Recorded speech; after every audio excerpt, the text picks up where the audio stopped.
All praises to Ahaya Bahashem Yeshaya Warawak Kadash. That's all praises to the Father, in the name of the Son, and the Holy Spirit. Family, it has been apparent to me recently that as we grow spiritually, that we need to be ready for the enemy's attacks. We need to stay praying and fasting because we are in spiritual warfare. The thing about being in a war is that the enemy will attack when you least expect it. But if we learn to expect the unexpected and we are proactive, then we can see the enemy coming. Because when we operate in righteousness and power, then the efforts of the devil are futile. So today I'm going to show you what it is that we're dealing with. And then we're going to talk about how to protect ourselves. You're going to understand that there are levels to spiritual armor. And we're going to bring some edification so we will know how to operate in righteousness and power. As always, we're going to start in Isaiah 28 verses 9 and 10. That is Isaiah 28 verses 9 and 10. Whom shall he teach knowledge, and whom shall he make to understand doctrine? Them that are weaned from the milk and drawn from the breast. For precept must be upon precept, precept upon precept, line upon line, line upon line, here a little and there a little. So we understand that doctrinal understanding does not come from reading the scriptures like a Harlequin novel. You must get your understanding here a little and there a little via the precepts. Go to Psalms 119 verse 104. Through thy precepts I get understanding, therefore I hate every false way. So when you get understanding this way, it shows you the false ways and you hate them. Drop down to verse 128. Therefore I esteem all thy precepts concerning all things to be right, and I hate every false way. So there's a right way and a wrong way. To be specific, there are many wrong ways, but there's only one way to the Father. Okay, family, now go with me in the book of Jubilees to chapter 10, and we're going to read verses 1 through 14. That's the book of Jubilees, chapter 10, verses 1 through 14. And in the third week of this Jubilee, the unclean demons begin to lead astray the children of the sons of Noah, and to make to error and destroy them. And the sons of Noah came to Noah their father, and they told him concerning the demons which were leading astray the blinding and slaying his sons' sons. And he prayed before the Most High his power, and said, Power of the spirits of all flesh, who has shown mercy unto me, and has saved me and my sons from the waters of the flood, and has not caused me to perish as thou didst the sons of perdition. For thy grace has been great toward me, and great has been thy mercy to my soul. Let thy grace be lift up upon my sons, and let not wicked spirits rule over them, lest they should destroy them from the earth. But do thou bless me and my sons, that we may increase and multiply and replenish the earth. And thou knowest how thy watchers, the fathers of these spirits, acted in my day. And as for these spirits and the living, imprison them and hold fast the place of condemnation. And let them not bring destruction on the sons of thy servant my power. For these are malignant and created in order to destroy. And let them not rule over the spirits of the living, for thou alone canst exercise dominion over them. And let them not have power over the sons of the righteous from henceforth and forevermore. And the Most High our power bade us to bind all. And the chief of the spirits, Mastema, came and said, Most High Creator, let some of them remain before me, and let them hearken to my voice, and do all that I shall say unto them. For if some of them are not left to me, I shall not be able to execute the power of my will on the sons of men. For these are for corruption and leading astray before my judgment. For great is the wickedness of the sons of men. And he said, Let the 10th part of them remain before him, and let 9 parts descend into the place of condemnation. And one of us he commanded that we should teach Noah all their medicines, for he knew that they would not walk in uprightness, nor strive in righteousness. And we did according to all his words. All the malignant evil ones we bound in the place of condemnation, and the 10th part of them we left that they might be subject before Satan on the earth. And we explained to Noah all the medicines of their diseases, together with their seductions, how he might heal them with herbs of the earth. And Noah wrote down all things in a book, as we instructed him concerning every kind of medicine. Thus the evil spirits were precluded from hurting the sons of Noah. And he gave all that he had written to Shem, his eldest son, for he loved him exceedingly above all his sons. Wow. So look at that. If you are a son of righteousness, then these demons cannot have any power over you. In verse 10, Noah had to learn about the medicines. It says, For he knew that they would not walk in uprightness nor strive in righteousness. So when you're not being righteous, demons can attack you. Let's go into the book of more in 2 Nephi chapter 1 verse 23. Awake, my sons, put on the armor of righteousness, shake off the chains with which ye are bound, and come forth out of obscurity and arise from the dust. That was 2 Nephi chapter 1 verse 23. This verse is a call to action. It says, Awake, my sons, put on the armor of righteousness. So as soon as you wake up in this truth, you need to start walking in righteousness, because you're going to need armor. Let's go back to Psalm 119, verse 40. That's Psalm 119, and read verse 40. Behold, I have longed after thy precepts. Quicken me in thy righteousness. Okay, so when you follow the precepts, then you will be quickened in righteousness. Not just any righteousness either, but the Most High's righteousness. Let's go to Psalm 18 and read verses 20 through 24. The Most High rewarded me according to my righteousness. According to the cleanness of my hands hath he recompensed me. For I have kept the ways of the Most High, and have not wickedly departed from my power. For all his judgments were before me, and I did not put away his statutes from me. I was also upright before him, and I kept myself from mine iniquity. Therefore hath the Most High recompensed me according to my righteousness, according to the cleanliness of my hands in his eyesight. So if you depart from the statutes of the Most High, then you are departing from the way of the Most High.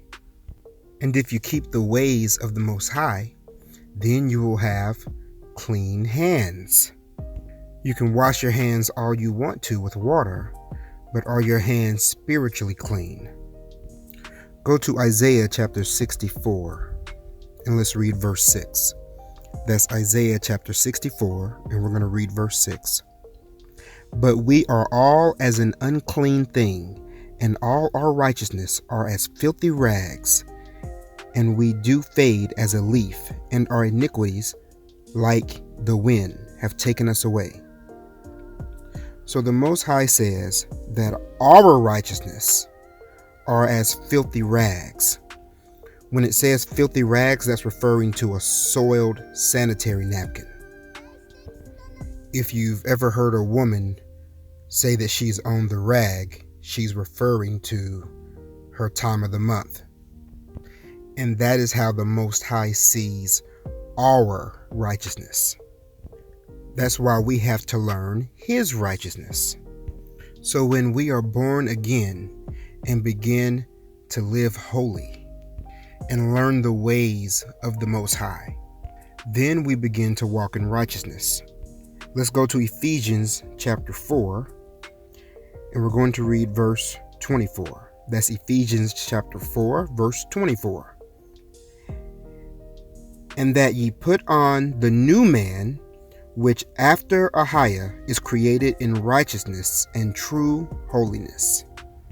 So righteousness and holiness go hand in hand. And so we separate ourselves and we start keeping His laws, statutes, and commandments. Go to Isaiah chapter 51, and we're going to read verse 7. That's Isaiah chapter 51, verse 7. Hearken unto me, ye that know righteousness, the people whose heart is my law. Fear ye not the reproach of men, neither be ye afraid of their revilings. So when you know righteousness, His law is in your heart. Let's go back to Psalm 119, and we're going to read verse 142. That's Psalm 119, and we're going to read verse 142. Thy righteousness is an everlasting righteousness, and thy law is the truth. So now we see that there's a connection between righteousness, law, and the truth. Are you starting to see how these things come together? Faith, righteousness, law, truth. So we read before in 2 Nephi 1:23, the call to action. It said, wake up and put on righteousness. But more specifically, it said, wake up and put on the armor of righteousness. Now we also read in the book of Jubilees that righteousness will protect you from demonic attacks. Let's keep reading. Let's go now to Ephesians chapter 6, and we're going to read verses 10 through 14. That's Ephesians chapter 6, verses 10 through 14. Finally, my brethren, be strong in the Most High, and in the power of His might. Put on the whole armor of Ahiah, that ye may be able to stand against the wiles of the devil. For we wrestle not against flesh and blood, but against principalities, against powers, against rulers of the darkness of this world, against spiritual wickedness in high places. Wherefore, take unto you the whole armor of Ahiah, that ye may be able to withstand in the evil day, and having done all, to stand. Stand therefore, having your loins girt about with truth, and having on the breastplate of righteousness. So in 2 Nephi, you were waking up and beginning to put on righteousness. But Ephesians chapter 6 is the next level, because now it's just not put on righteousness, but now it says to put on the whole armor of Ahiah. So we have to girt our loins with truth, and righteousness is our breastplate. Let's go to Isaiah chapter 59, and we're going to read verse 17. That's Isaiah chapter 59, and we're going to read verse 17. For he put on righteousness as a breastplate, and a helmet of salvation on his head, and he put on garments of vengeance for clothing, and he was clad with zeal as a cloak. So if y'all don't know anything about armor, your breastplate protects all of your vital organs right there in your center mass. That means the breastplate is going to protect you from the brunt of most attacks. So how important is it for us to walk in righteousness? Let's go back to Ephesians chapter 6, and we're going to read verses 15 through 17. That's Ephesians chapter 6, verses 15 through 17. Actually, let's start at 14, so it flows. Stand therefore, having your loins girt about with truth, and having on the breastplate of righteousness, and your feet shod with the preparation of the gospel of peace. Above all, taking the shield of faith, wherewith ye shall be able to quench all the fiery darts of the wicked. Wow. So verse 15 is telling us that preparation is key. How many of you know that if you're secure in the gospel of peace, you won't be running around and panicking like a chicken with your head cut off? You will be able to keep a cool head during the midst of a battle. Sometimes you just have to be still. Now, we already talked about faith, but look what it says. Above all, taking the shield of faith. The difference between armor and the shield is your armor is to protect you against attacks that you may not know are coming. But a shield, you know the attack is coming, and you put that shield up and you guard against that thing. So when the enemy attacks us, you grab your shield of faith. You get your faith up in confidence and know that the fiery darts of the enemy are getting quenched. So the first level is when you awake and start to walk in righteousness, because you need some armor.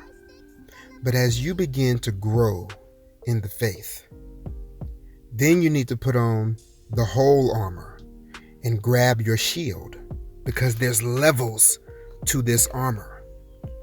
And when you're operating under the doctrine of Melchizedek, then you realize that you are operating in the capacity of a priest. How many of you know there's even more spiritual power when you operate as a priest? Let's go to Jubilees chapter 32 and read verse 1. It says, "And he abode that night at Bethel, and Levi dreamed that they had ordained and made him the priest of the Most High Power, him and his sons forever. And he awoke from his sleep and blessed the Most High." Okay, so we see in the book of Jubilees, chapter 32, verse 1, that Levi had a dream. Well, let's see what Levi dreamed about. Let's go to the Testament of Levi, chapter 8, and let's read verses 1 and 2. "And there again I saw a vision as the former, after we had spent there 70 days, and I saw 7 men in white raiment, saying unto me, Arise, put on the robe of the priesthood, and the crown of righteousness, and the breastplate of understanding, and the garment of truth, and the plate of faith, and the turban of the head, and the ephod of prophecy." Wow. So you were already learning to operate in righteousness, in faith, in truth.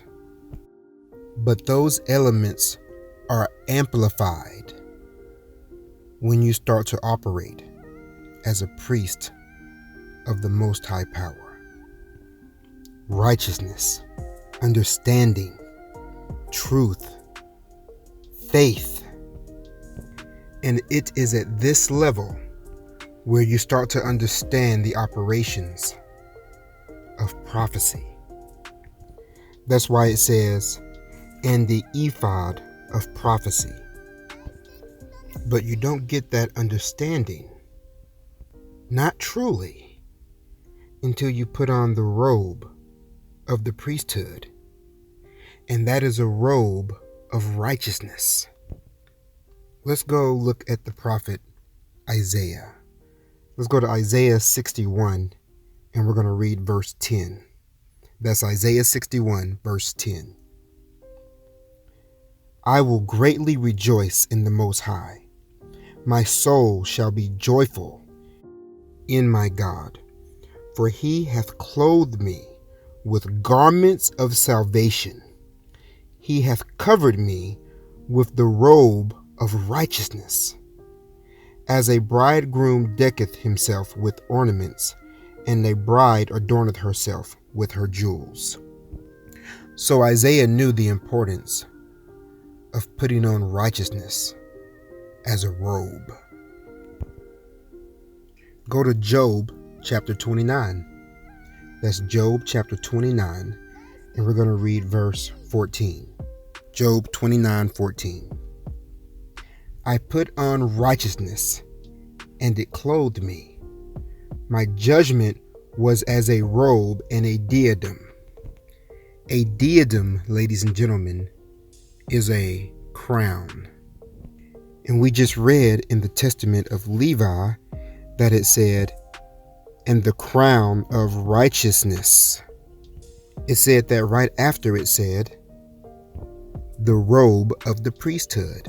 So the robe of the priesthood and the crown of righteousness. This is letting you know that these two go hand in hand.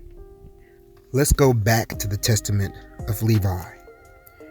And let's read chapter 8, verses 3 through 15. And they severally carried these things, and put them on me, and said unto me, from henceforth become a priest of the Most High, thou and thy seed forever. And the first anointed me with holy oil, and gave to me the staff of judgment. The second washed me with pure water, and fed me with bread and wine, even the most holy things, and clad me with a holy and glorious robe. The third clothed me with a linen vestment like an ephod.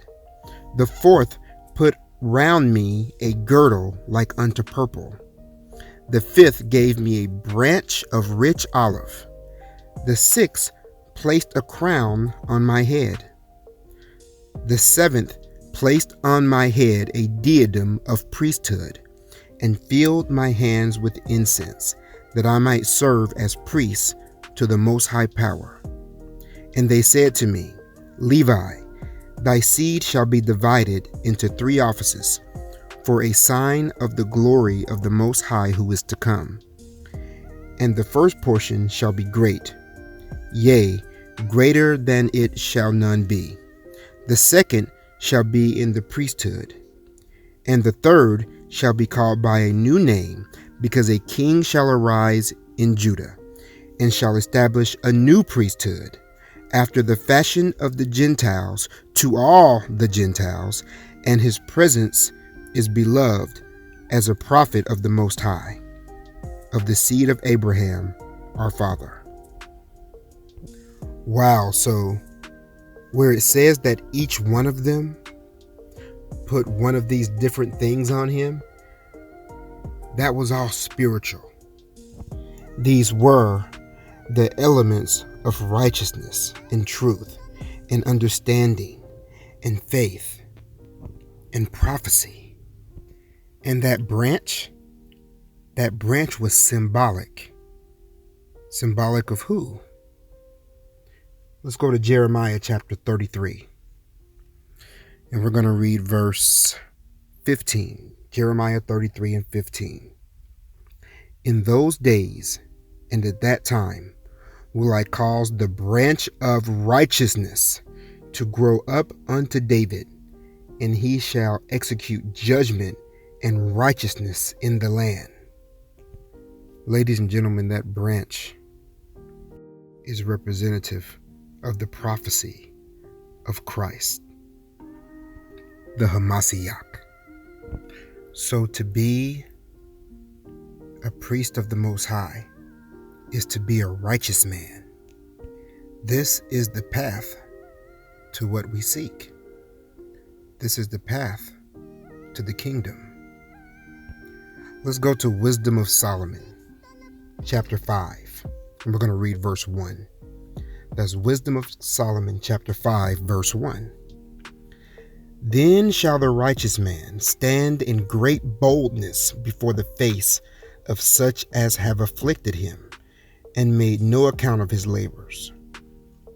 So the righteous man will stand in great boldness. Now drop down to verse 15 in that same chapter. But the righteous live forevermore.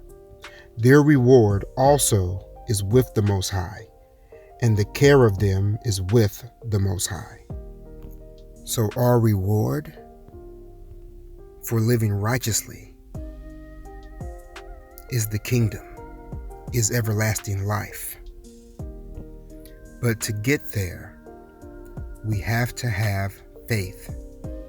Faith is a key element. Let me show you how important faith is. Let's go to Psalm 89, and we're going to read verse 13. That's Psalm 89, verse 13. It says, Thou hast a mighty arm. Strong is thy hand, and high is thy right hand. Now go to Psalm 91, and let's read verse 7. That's Psalm 91, verse 7. 1,000 shall fall at thy side, and 10,000 at thy right hand, but it shall not come nigh thee. That means it shall not come near thee. So Psalms 89 said that he has a mighty arm. Strong is thy hand. Then Psalm 91:7 said, 1,000 shall fall at thy side, and 10,000 at thy right hand. And let me tell you, if you just read Psalm 91, it's all about abiding under the shadow of the Most High. Have you put this together yet? Go back to Ephesians chapter 6 and read verse 6 again. Salakia, read verse 16. Ephesians chapter 6, verse 16. It says, Above all, taking the shield of faith, wherewith ye shall be able to quench all the fiery darts of the wicked. Not some of the fiery darts of the wicked, but all of the fiery darts of the wicked. All is a term that means every last one of them. Ladies and gentlemen, when you have faith, when you activate your shield of faith, you are activating the arm of the Most High Power. That's why it says all of the fiery darts of the enemy. So are you starting to see now why faith is so important? Let's go back to Wisdom of Solomon chapter 5. Let's read verses 16 through 18. Therefore shall they receive a glorious kingdom and a beautiful crown from the Most High's hand. For with his right hand shall he cover them, and with his arm shall he protect them. You see that? With his arm he shall protect them. His arm is your shield of faith. Do you know the power that you command? If we are faithful to him, then he is faithful to us. You got no business being afraid of demons, of spiritual wickedness in high places. Every evil spirit on the planet is beneath you. If you put on righteousness and have your feet shod in the preparation of peace, if you put judgment upon your head, if you put understanding upon your head and take up your shield of faith, what power does the enemy have? None. Salakia, let's keep reading. Wisdom of Solomon 5. Let's pick up on verse 17. He shall take to him his jealousy for complete armor, and make the creature his weapon for the revenge of his enemies. He shall put on righteousness as a breastplate, and true judgment instead of a helmet. Wow. True judgment instead of a helmet. Have y'all figured out yet that this is the next level that we're reading about here in Wisdom of Solomon chapter 5? Let's review. The first level is when you awake and you start to walk in righteousness. The second level is now you've been learning about righteousness, and you need to put on armor and learn to take up your shield. The third level is when you realize that you're operating as a priest of the Most High under the order of Melchizedek. So then you begin to operate with all of the tools and blessings and armor of a priest. So what is this fourth level that we're reading about? Well, let's go back to verse 15. In the same chapter, Wisdom of Solomon chapter 5, verse 15. But the righteous live forevermore. Their reward also is with the Most High, and the care of them is with the Most High. This fourth level, ladies and gentlemen, is the level that you get when you're walking in your reward. In other words, when the Hamashiach returns and raises us up, he is then going to elevate us beyond levels 1, 2, and 3. Let's go ahead and read in Wisdom of Solomon chapter 5 verses 16. We'll start at 16 again because you need to read this again. So let's start at 16 and let's read 16 through 23. Therefore shall they receive a glorious kingdom and a beautiful crown from the Most High's hand. For with his right hand shall he cover them, and with his arm shall he protect them. He shall take to him his jealousy for complete armor, and make the creature his weapon for the revenge of his enemies. He shall put on righteousness as a breastplate, and true judgment instead of an helmet. He shall take holiness for an invincible shield. His severe wrath shall he sharpen for a sword, and the world shall fight with him against the unwise. Then shall the right aiming thunderbolts go abroad, and from the clouds, as from a well-drawn bow, shall they fly to the mark. And hailstones full of wrath shall be cast as out of a stone bow, and the water of the sea shall rage against them, and the floods shall cruelly drown them. Yea, a mighty wind shall stand up against them, and like a storm shall blow them away. Thus iniquity shall lay waste the whole earth, and ill dealing shall overthrow the thrones of the mighty. So he's going to outfit us in complete armor. Complete armor. And then we're going to fight against his enemies for revenge. And thunderbolts gonna be popping off, destroying the wicked. The lightning, the water, the wind, everything gonna be fighting the evil that is on the earth. Wow, what a prophecy. Let's go to 2 Corinthians chapter 6, and let's read verses 4 through 7. That's 2 Corinthians chapter 6, and read verses 4 through 7. But in all things approving ourselves as the ministers of Ahia, in much patience, in afflictions, in necessities, in distresses, in stripes, in imprisonments, in tumults, in labors, in watchings, in fastings, by pureness, by knowledge, by longsuffering, by kindness, by the Holy Ghost, by love unfeigned, by the word of truth, by the power of Ahia, by the armor of righteousness on the right hand and on the left. So we must at all times remember who we are.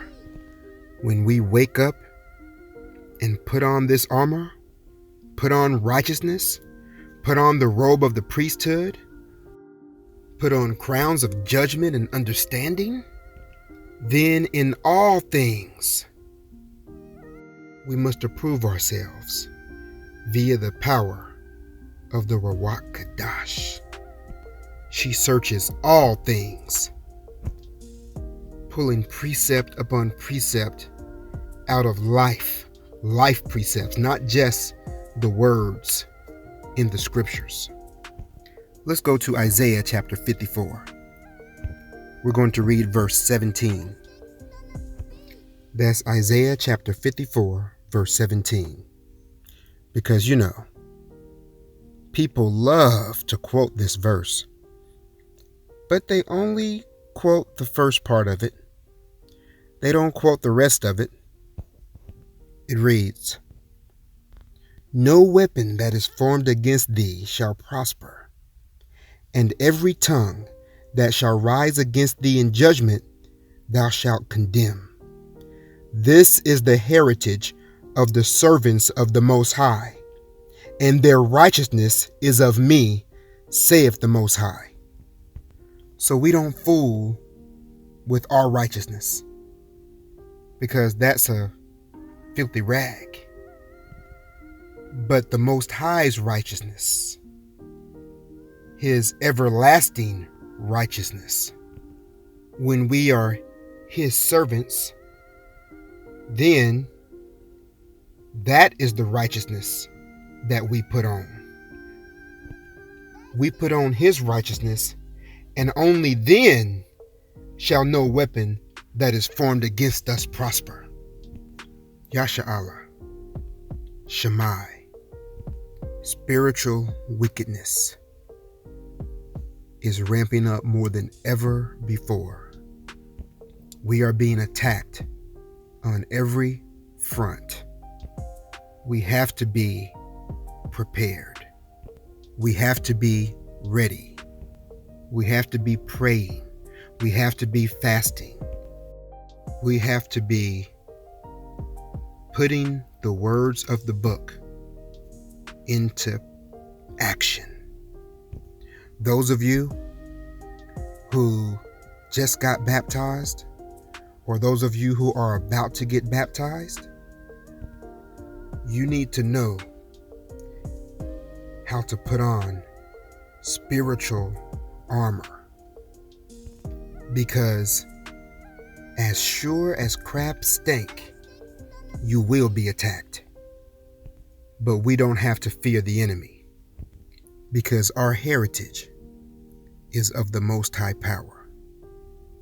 All praises to Ahia, Bahashem Yeshaya, Warawat Kadash. To those who have an ear, let them hear. To them that can hear, let them listen. Shemai Yasha Allah once again. Shemai the Rawak on the wind. Wisdom is known of her children. Become a little child for the kingdom. Her breath prophesied on the wind. inhale and live again. Got a word for the dead in the whole house, fornicating with a false Christ in their mouth. For the wretched, the oppressed, and the strung out. For my folk, they done hid in the prison house.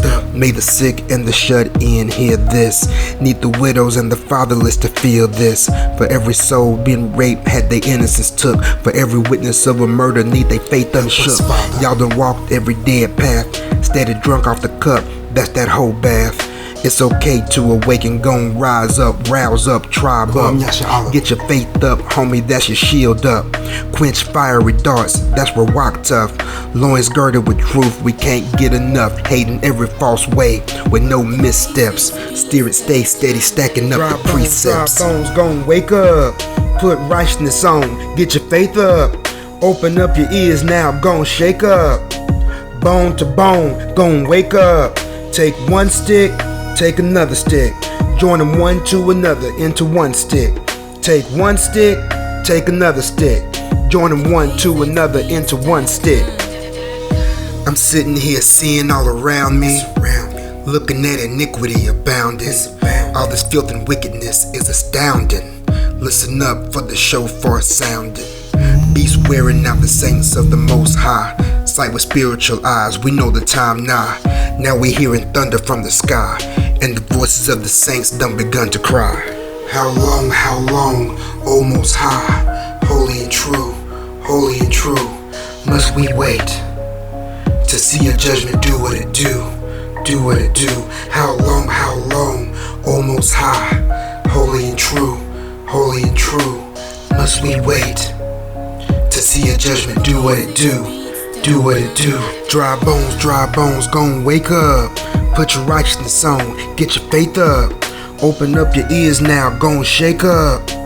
Bone to bone, gon' wake up. Take one stick, take another stick. Join them one to another into one stick. Take one stick, take another stick. Join them one to another into one stick. Go back to Revelation, up. I saw another sign in heaven. Angels and vows about 7. Swords on the wicked man marked by the beast. Every living soul dead in the sea. Rivers and fountains turned to blood. Wicked men getting burned alive from above. The beast's kingdom was all full of darkness. Men chomping on their tongues cause the soreness. The waters all dried up. The demons started bucking, then Yeshua showed up. There were voices and lightning and thunder, oh my. And there was a great quake of great size. The islands fled away and the mountains wasn't found. You can't run away and you can't hide now. Then there fell upon men a great hail out of heaven, plagues of prophecy about 7. Dry bones, gon' wake up. Put your righteousness on, get your faith up. Open up your ears now, gon' shake up. Bone to bone, gon' wake up. Take one stick, take another stick. Join them one to another into one stick. Take one stick, take another stick. Join them one to another into one stick. Then he said unto me, prophesy unto the wind. Prophesy, son of man, and say to the wind, thus saith the Most High Power, come from the four winds, O breath, and breathe upon these slain, that they may live.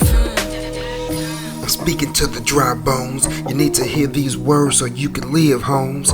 Hey, I'ma shout it till my voice gone, and my throat hoarse, and the trumpet's blown. I'ma cry loud and spare not, keep his words in my mouth and my house on the rock. I'ma keep waking up the sleep, show him how to loose the bands, teach him how to get free.